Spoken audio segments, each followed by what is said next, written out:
Hi again. Today I'm going to talk about Dark Angel by John Sandford, which is the second book in the Letty Davenport series. Letty being the daughter of Lucas Davenport, who has featured in over 20 previous crime novels by John Sandford.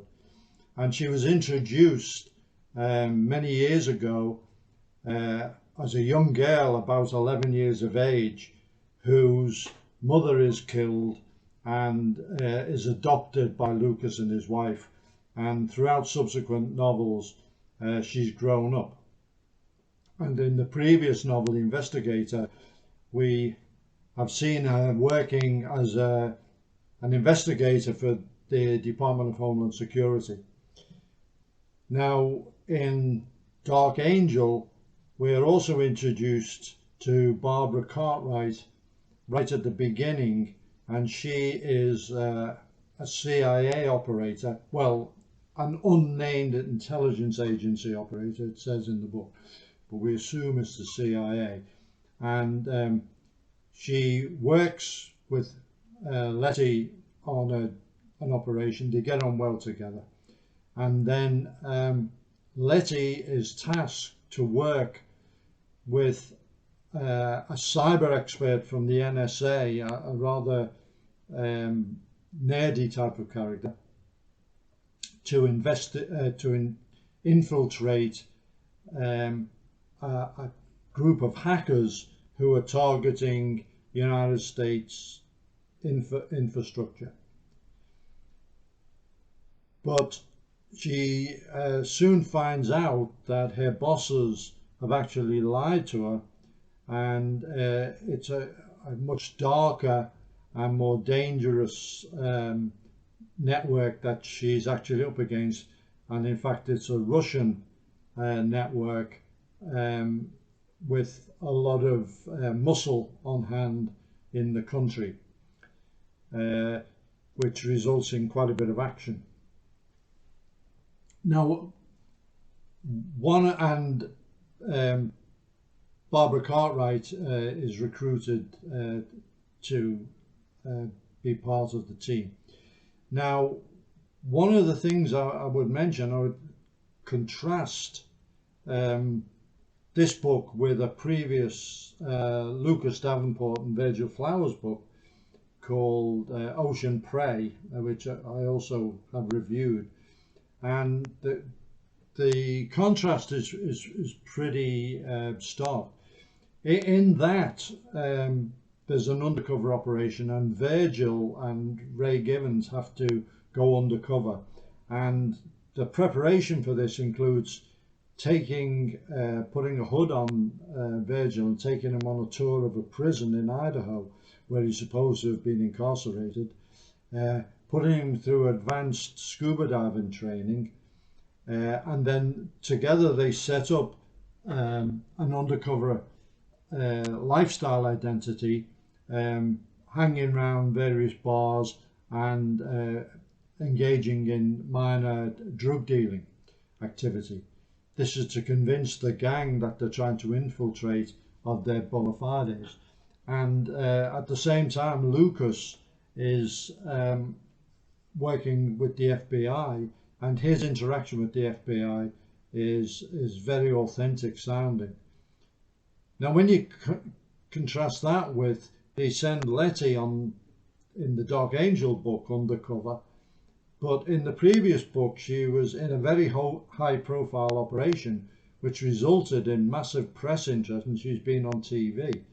So why you would use somebody like that to go undercover in a very important operation?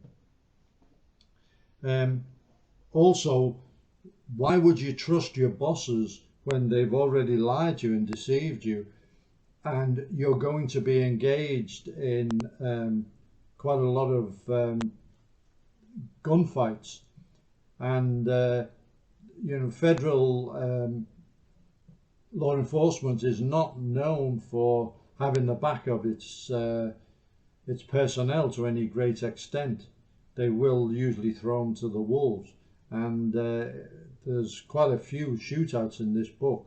A lot of dead bodies piling up, and you know, the accounting bill for that would be somebody would be asking questions, and there'd be civil suits as well, probably, and yet that's all just kind of ignored. Whereas in the Lucas Davenport books, that kind of thing is the procedures are handled much more authentically, I feel. Then there's the firearms. Lucas is a very, very skilled gunfighter, and he's been involved in lots and lots of shootouts. But actual firearms don't play a great deal of part in the books. You know, it's mentioned what he carries, and that's about it.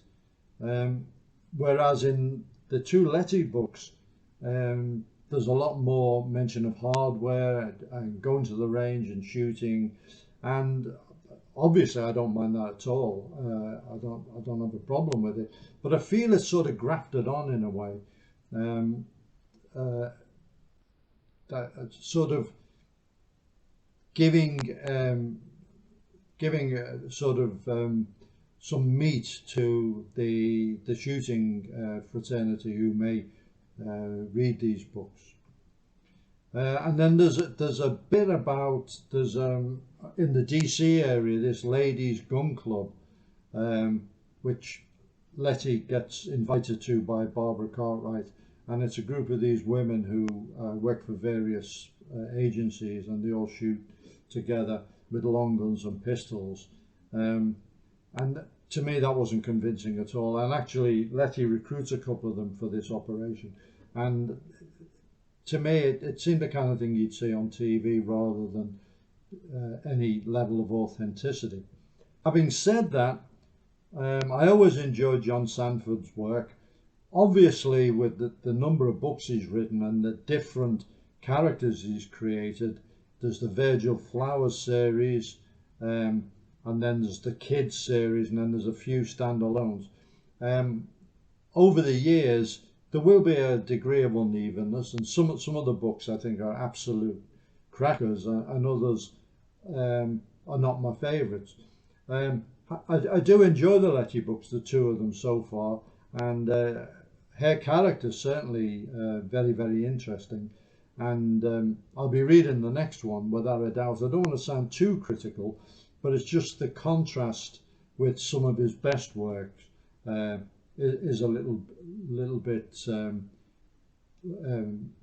not in her favour.